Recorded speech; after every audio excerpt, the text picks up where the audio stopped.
ہم مسلمان ہیں، ہمارا اس بارے میں عقیدہ بہت ہی واضح اور صاف ہے کہ حضرت عیسیٰ علی نبینا علیہ الصلاۃ والسلام دیگر انبیاء کی طرح سے ایک نبی ہیں۔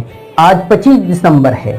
آج کے دن عیسائیوں کی جانب سے کرسمس ڈے یعنی حضرت عیسیٰ کی یوم ولادت کی تقریب منعقد کی جاتی ہے۔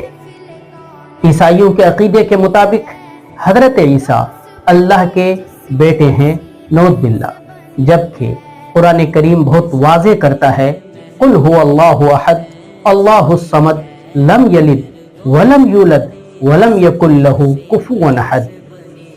اللہ ایک ہے، وہ بے نیاز ہے، نہ وہ کسی کا لڑکا ہے اور نہ اس سے کوئی اولاد ہے، اس کا کوئی ہمسر نہیں ہے۔